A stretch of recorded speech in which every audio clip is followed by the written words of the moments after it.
The courtroom was quiet, too quiet. Not the kind of silence that feels peaceful, but the kind that hums with tension like the air before a storm breaks. Everyone stood as the heavy oak doors at the back of the room swung open.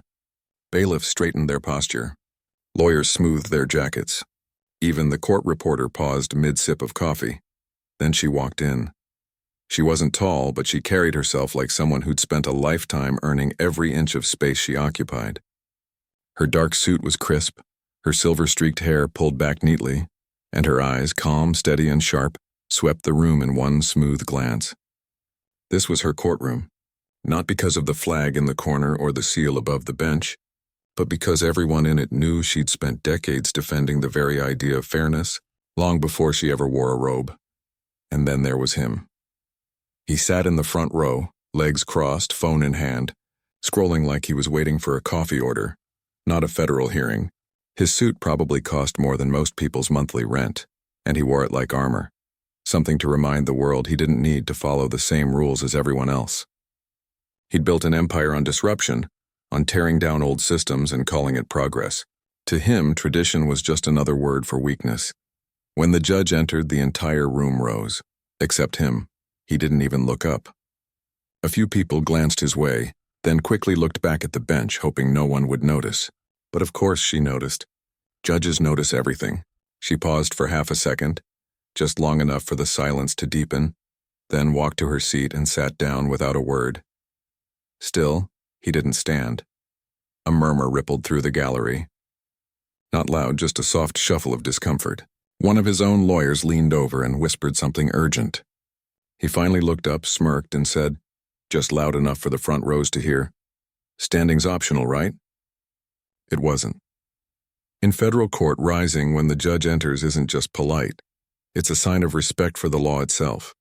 It's a small ritual, but it matters. It says that no matter how rich, famous, or powerful you are, you're still subject to the same system as everyone else. That's the whole point. But he'd never really believed that. He'd grown used to boardrooms where people jumped when he spoke, to private jets that waited on his schedule, to assistants who smoothed every bump in his path before he even saw it coming. To him, rules were for people who couldn't afford to bend them. And today's hearing? Just another nuisance. A minor speed bump in a life built on ignoring speed limits. The case itself wasn't glamorous. It involved a subpoena he'd ignored again, in a lawsuit about misleading advertising for one of his company's products. Regulators claimed his team had hidden safety complaints. He claimed it was overregulation killing innovation. The truth was probably somewhere in the middle, but he wasn't here to find it. He was here because his legal team finally convinced him that skipping court entirely might actually backfire. Now, sitting in that polished wooden chair, he looked more bored than nervous. He tapped his foot, checked his watch, and let out a quiet sigh like he was doing everyone a favor by showing up at all. The judge adjusted her glasses and opened the case file. She didn't raise her voice. She didn't glare. She simply began. "Counsel," she said, "please confirm your client understands the purpose of today's contempt hearing." His lawyer stood quickly. "Your Honor, my client is fully aware." "Is he?" she interrupted gently, because I noticed he didn't rise when the court entered. The room went still again. The lawyer froze. The billionaire finally looked up. Surprised, not angry, just caught off guard. Like someone who'd forgotten they left the stove on. "I didn't think it was a big deal," he said, shrugging. The judge tilted her head slightly. "You're in a federal courtroom. Everything here is a big deal." There was no anger in her voice. "Just clarity," like she was explaining gravity to someone who'd never seen rain. He opened his mouth to respond, then closed it. For the first time all morning, he looked unsure. What followed wasn't a shouting match or a dramatic showdown. It was something quieter, and far more unsettling for someone used to winning every argument. The judge asked simple questions. "Do you know why we rise when the judge enters? Have you ever been held in contempt before? Do you believe the law applies equally to all citizens?" Each one was polite, precise, and impossible to dodge without sounding either ignorant or arrogant. And with every answer, he dug himself deeper, not because he was lying, but because he genuinely didn't see the problem. To him, respect was something you earned through wealth or influence. He didn't understand that in this room, respect flowed from the institution, not the individual. Meanwhile, the judge listened carefully. She took notes. She let silences hang just long enough to make people uncomfortable. She wasn't trying to embarrass him, she was giving him a chance to catch himself. But he didn't. By the time the first hour ended, the mood in the room had shifted. The gallery, mostly journalists, a few law students, and a couple of concerned citizens, watched him differently now. Not with awe, but with something closer to pity, because power without humility is just noise, and in a place built on quiet dignity, noise doesn't last long. When the judge finally called for a short recess, she didn't announce any punishment. She didn't threaten jail or fines. She simply said, "Mr. Last Name, please remain in the courtroom during the break." He blinked. "Why?" "Because I asked you to," she replied. And for the first time that day, he did as he was told. Outside, the city buzzed on, cars honking, people rushing to lunch, the world turning as if nothing unusual had happened. But inside that courtroom, something had shifted.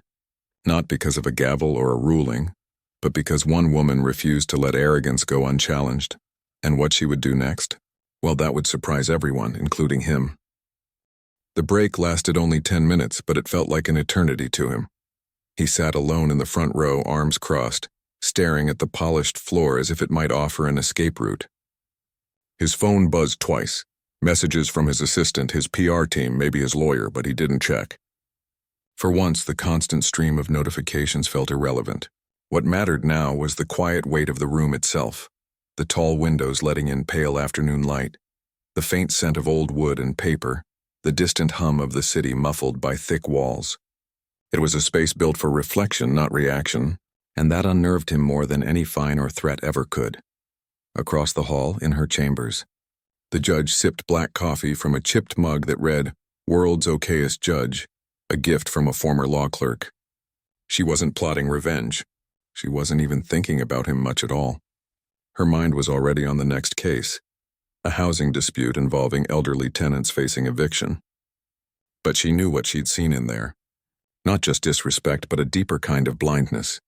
The kind that comes from living so long in a bubble of privilege that you forget other people exist unless they serve you. She'd seen it before. Not always from billionaires, sometimes from politicians, celebrities, even everyday folks who'd convinced themselves the rules didn't apply to them. But this one was different. He wasn't just rude. He was genuinely confused about why anyone would expect him to stand, like the idea of shared respect was foreign to him.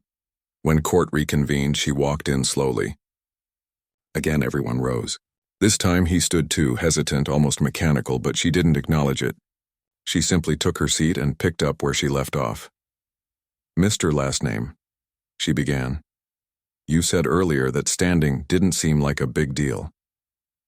Can you explain what you meant by that?" He shifted in his chair. I didn't think it was required. I've been in court before and no one ever made a thing out of it." "Interesting," she said, "because federal court rules clearly state that all present must rise when the judge enters. It's not about me personally. It's about recognizing that this courtroom represents something larger than any one person, rich or poor, famous or unknown." He opened his mouth, then closed it. He wanted to argue, to say something clever, but the words wouldn't come. Because deep down he knew she was right. He just didn't want to admit it. Not here, not now, not in front of strangers. Then she did something unexpected. Instead of pressing the contempt charge, she began asking about his company. Not the flashy headlines or the stock price, but the real stuff.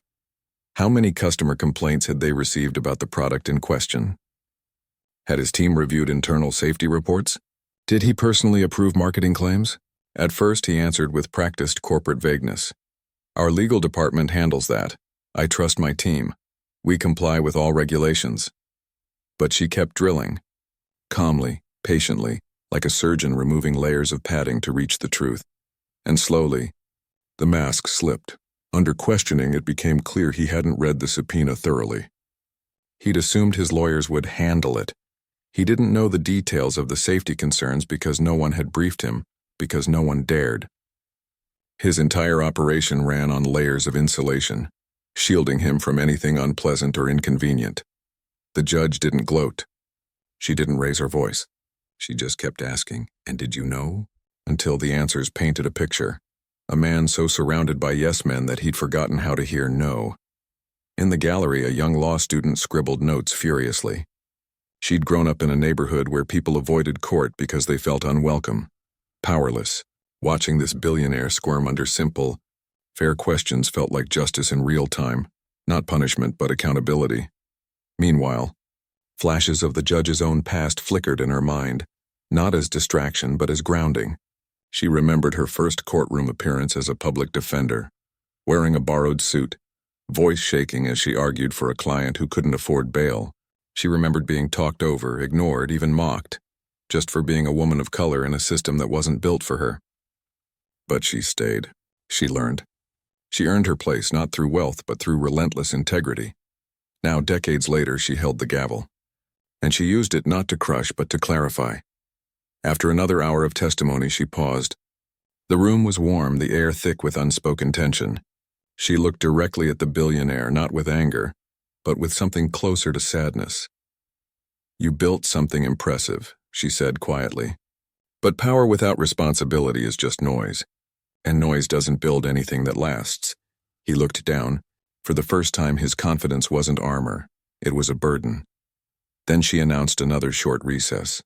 But again, asked him to stay behind. This time, he didn't question it. As the courtroom emptied, he sat alone with his thoughts.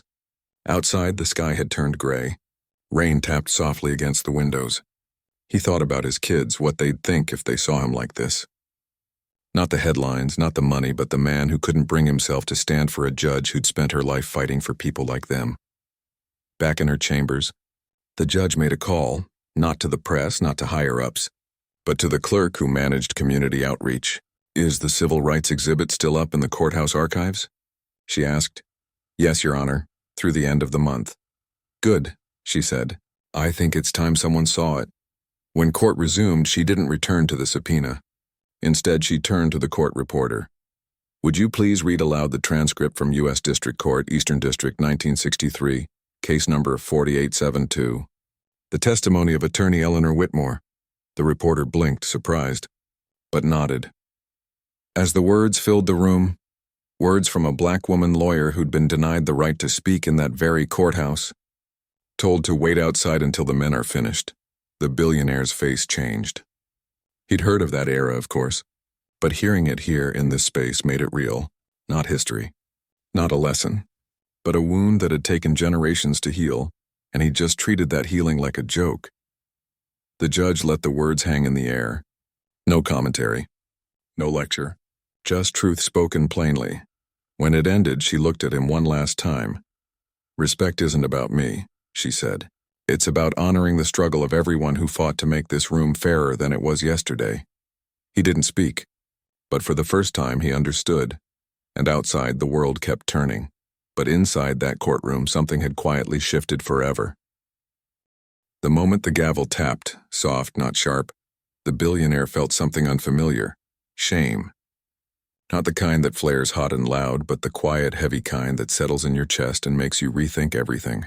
He didn't say a word as the courtroom emptied. He just sat there, hands folded in his lap, staring at the floor like it might swallow him whole. Outside, the rain had stopped, but the air still carried that damp, clean smell that follows a storm. Reporters huddled near the courthouse steps, phones raised, voices low but urgent. Someone had recorded part of the hearing, not the whole thing, just enough. And by the time he stepped out the side entrance, shielded by an umbrella held by a nervous assistant, his face was already flashing across news feeds and social media. Billionaire. Disrespects federal judge, gets history lesson instead of jail time. Judge shuts down arrogance with civil rights. Transcript. Power meets principle in courtroom showdown. He didn't read the headlines. He didn't need to. He could feel it in the way his driver wouldn't meet his eyes, in the silence of his car ride back to the office. Even the city seemed different, less like his playground, more like a place full of people who'd just seen him exposed for what he really was. Not a visionary, not a disruptor, just a man who forgot how to be human. Back in the courthouse, the judge changed out of her robe and walked down to the basement archives. The exhibit she'd referenced was small. Just a few panels, some faded photographs, a glass case with a worn leather briefcase that once belonged to a black attorney who'd argued cases in that very building during the 1950s. She stood there for a long time, reading the quotes on the wall. One stuck with her. They wouldn't let me sit at the council table. So I stood, and I spoke anyway. She didn't do what she did for attention. She didn't even do it for him. She did it because someone had to remind the world, and maybe herself, that courts aren't just about rulings and penalties. They're about memory, about dignity, about making sure the mistakes of the past aren't repeated by people who think they're too important to learn from them. Later that afternoon, a young intern, a first-year law student from a community college, working her first summer in the legal system, knocked softly on the judge's door. She'd been assigned to deliver some files, but she lingered. "Your Honor," she said, voice barely above a whisper. "I just wanted to say, thank you." The judge looked up from her desk. "For what?" "For showing us that respect still matters. That the law isn't just for the powerful." The judge smiled. Not the kind you see in photos, but a real one, tired but warm. "The law only works," she said, "when everyone believes it applies to them. Even the ones who think they're above it." The intern nodded, eyes bright. She left quietly, but the moment stayed with the judge long after the files were filed and the day was done. Meanwhile, across town, the billionaire sat alone in his penthouse office. The view was stunning, skyline glittering, river winding below, but he didn't see it. His phone buzzed nonstop. His board wanted an emergency call. His PR team had drafted 3 apology statements, each more polished than the last. But none of them felt right. Because this wasn't about optics. It was about something deeper. He thought about the transcript, about the woman who wasn't allowed to sit. He'd never considered that the right to stand in a courtroom, even just to stand, was once a hard-won victory. He'd treated it like a formality, a silly tradition. But it wasn't. It was a promise that in this room everyone starts equal. His assistant knocked gently. "Sir, the board is waiting," he waved her off. "Tell them I'll call in 10. Alone again, he opened his laptop and typed, "Civil rights and federal court history." He clicked on articles, watched old interviews, read about lawyers who'd walked into hostile courtrooms just to prove they belonged. For the first time in years, he wasn't searching for an advantage or a loophole. He was searching for understanding. That night, he didn't go to his usual dinner spot or call his usual circle. Instead, he drove, no driver, no security, to a part of the city he rarely visited. He parked near a community center that housed a legal aid clinic. He didn't go in. He just sat in his car watching people come and go. A mother with 2 kids, an elderly man with a cane, a young woman clutching a folder of papers like it held her future.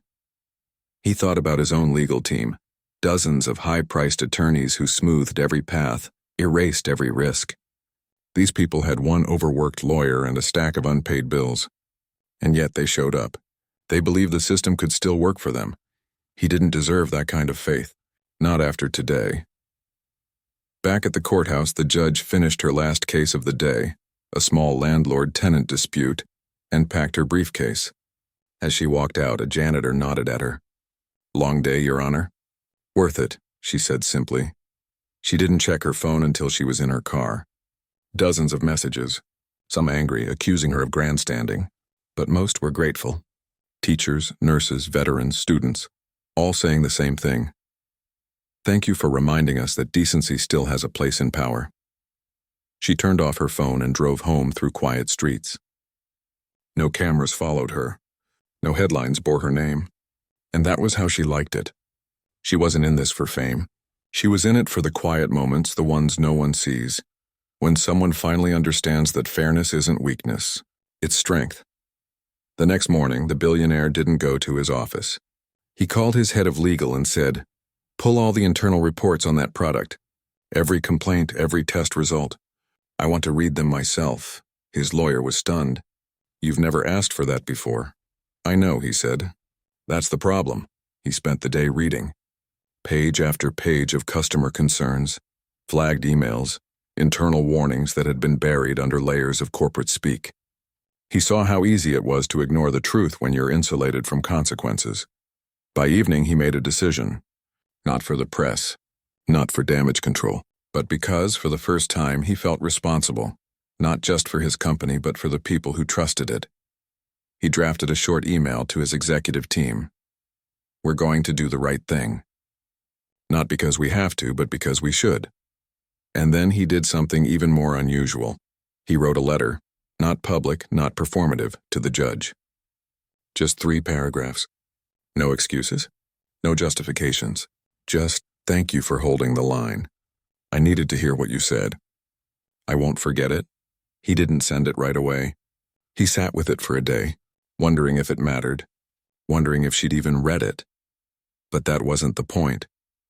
The point was that he meant it, and in a world full of noise, that quiet sincerity was the rarest thing of all. The fallout didn't come with sirens or headlines screaming scandal. It came quietly, like a slow leak in a boat no one noticed was sinking. At first, the billionaire thought the worst was over. He'd been embarrassed, yes, but he'd handled it. He'd even sent that letter. Surely that was enough, but the world had other ideas. By the end of the week, his company's stock dipped, not dramatically, but noticeably. Investors started asking uncomfortable questions in earnings calls. Not about profits, but about culture. How do we know leadership respects the law? One asked. Another followed up. Is this a pattern? His usual charm didn't work this time. People weren't buying the performance anymore. Inside the office, the mood shifted too. Employees who once wore company hoodies with pride now spoke in hushed tones near the coffee machine. A junior designer posted a vague but pointed message on social media. Respect isn't optional. Not in court. Not at work. It got thousands of likes. No one tagged the company, but everyone knew. His board called an emergency meeting. Not to fire him yet, but to reassess governance. That phrase alone sent a chill through his spine. In corporate speak, it meant they were losing faith. And losing faith in him meant losing faith in the entire brand he'd built on the idea that rules were for losers. He tried to fix it the old way, with money and spin. His PR team drafted a statement about learning moments and commitment to civic values. They even suggested a donation to a legal nonprofit, something flashy, with photos and a press release. But when he read the draft, something felt hollow. He remembered the faces outside that legal aid clinic, the tired eyes, the worn shoes, the quiet hope that the system might finally listen. This wasn't about optics. It was about repair, so he scrapped the whole plan. Instead, he called a small group of employees, people from customer service, product safety, compliance, and asked them one question: what would make this right? They were stunned. No one at his level had ever asked them that before. One woman who'd worked there for 12 years said, "Stop hiding complaints. Publish them. Let people see we're listening." Another added, "Fund real legal help for customers who've been hurt, not just settlements, but actual support." He listened, really listened, and for the first time he didn't think about how it would look. He thought about how it would feel to the people who trusted his products, who believed his promises. Meanwhile, the judge heard none of this. She didn't follow the news about him. She didn't care about his stock price or his boardroom drama. She was too busy doing her job. That week, she presided over a case involving a single mother facing eviction after her landlord refused to fix a broken heater in winter. The woman had no lawyer, just a stack of photos and a trembling voice. The judge didn't rush her. She asked gentle questions. She made sure the court interpreter spoke slowly. And when the landlord's attorney tried to dismiss the case as minor, she cut in. "Cold isn't minor when you're sleeping with your children in coats." She ruled in the woman's favor, ordering repairs and back rent compensation. No fanfare, no cameras, just justice served quietly. Afterward, as she walked back to her chambers, a young public defender stopped her in the hallway. "You gave her a chance," he said. "That matters more than you know." She nodded. "It's not about me giving her a chance. It's about the system finally working like it's supposed to." Back in the billionaire's world, the pressure kept building. A major retail partner paused new orders. A longtime investor quietly sold shares. Even his closest advisors started speaking in careful, measured tones, as if afraid to trigger another misstep. But instead of retreating, he leaned in. He approved the release of all internal safety reports related to the disputed product, unedited, unfiltered.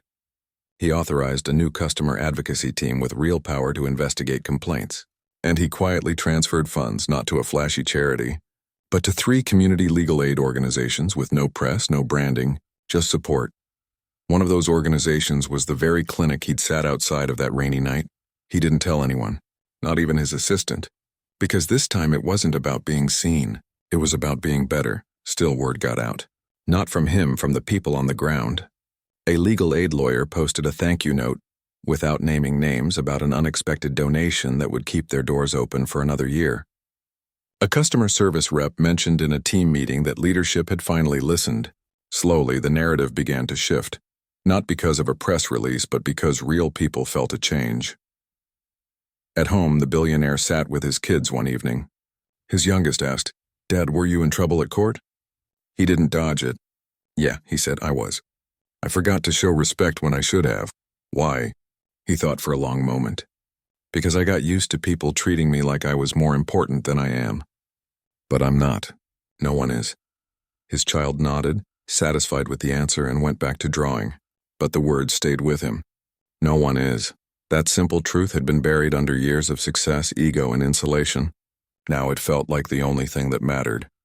The judge, unaware of any of this, spent her weekend grading papers for a law mentorship program she ran for first-generation students.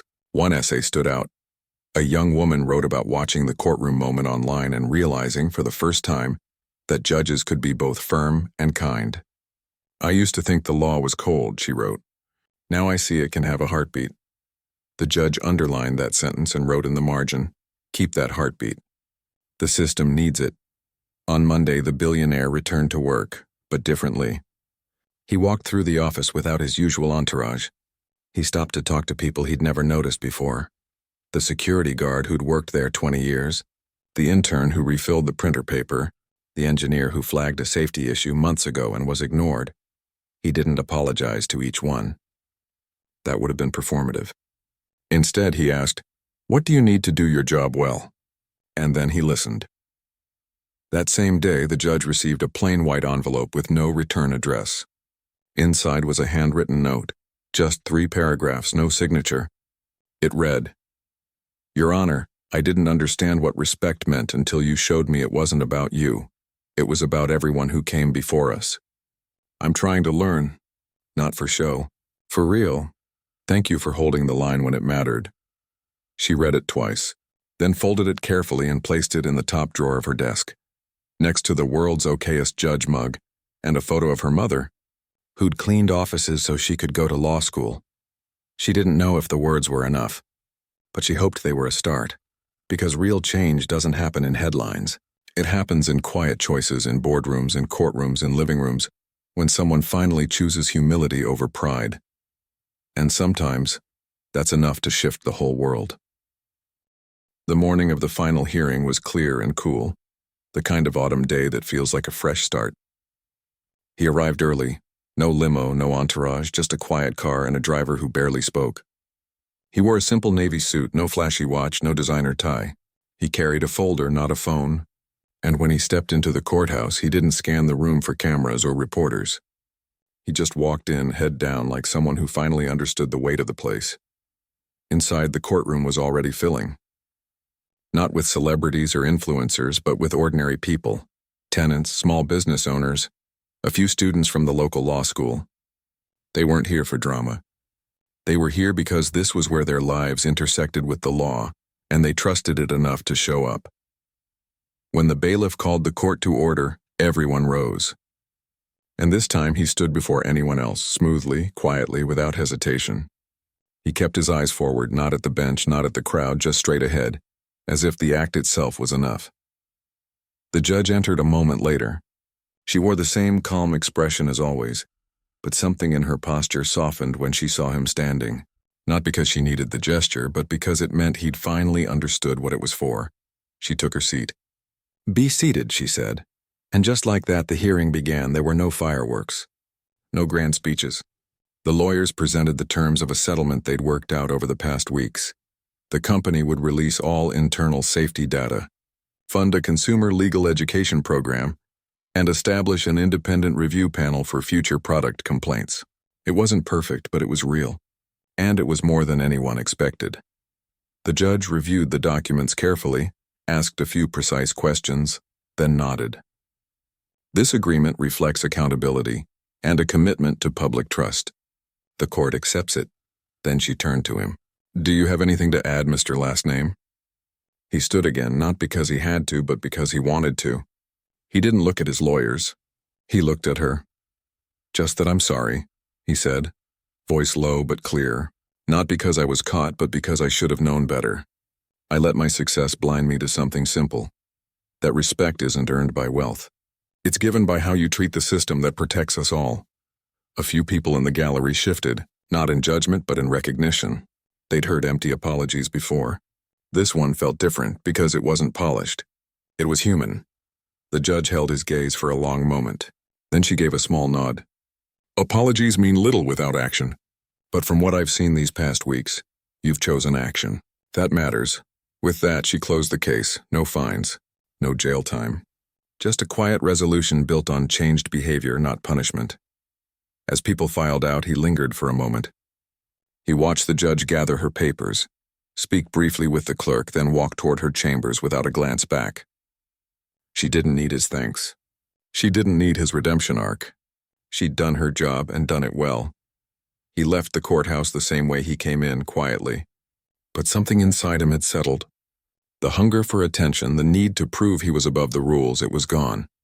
In its place was something quieter, steadier, responsibility. A week later, a small announcement appeared on the website of a national scholarship foundation. A new fund had been created to support law students from underrepresented backgrounds, first generation, low income, or from communities historically excluded from the legal profession. The donor chose to remain anonymous. The only detail shared was the fund's name, the Bench Scholarship. No press release, no logo, just opportunity, offered without expectation. Around the same time, the judge received a letter from the dean of a local law school. One of their students, the daughter of a janitor, the first in her family to attend college, had just been awarded a full scholarship through a new program. The student wrote a note of thanks, saying she wanted to become a public defender, because someone showed me that the law can be kind. The judge tucked the letter into her desk drawer, next to the unsigned note she'd received weeks before. She didn't connect the dots out loud. She didn't need to. Some things are understood without words. Life returned to its rhythm. The billionaire went back to running his company, but differently. He sat in on customer service calls. He read every complaint. He made sure the new review panel had real power, not just a title. His board noticed the change. So did his employees. So did the customers and the judge. She kept doing what she'd always done. Presiding over eviction cases, business disputes, family custody hearings, each one treated with the same care, the same belief that fairness matters even when no one is watching. One evening, as she walked out of the courthouse at dusk, briefcase in hand, a young intern caught up to her near the parking lot. Your Honor, the intern said, a little breathless. I just wanted to say I got accepted into law school. Full ride, the judge smiled. You earned that. Not me. But you showed me it was possible, the intern said. That someone like me belongs in those rooms. The judge paused. Looked at the young woman, nervous, hopeful, full of the same fire she once had. Then go in, she said gently. And when you do, stand tall. Not for me, for everyone who couldn't. They parted ways under a sky streaked with orange and purple. The city hummed around them, cars, voices, life moving forward. No cameras. No headlines. Just two people, one at the start of her journey, one near the end of hers, connected by a simple truth. That dignity is built one quiet choice at a time. Back at his office, the billionaire signed the final paperwork for the scholarship fund. Then he closed his laptop, turned off the lights, and walked out. Not to a gala or a board meeting, but to a small diner he used to pass every day without noticing. He ordered coffee and sat by the window, watching people come and go. For the first time in years, he didn't feel like the center of the universe. And that was okay, because real change doesn't roar, it whispers. It shows up early. It stands when it's asked. It listens more than it speaks. And sometimes in a quiet courtroom or a humble diner or a law student's notebook, it's enough to change everything.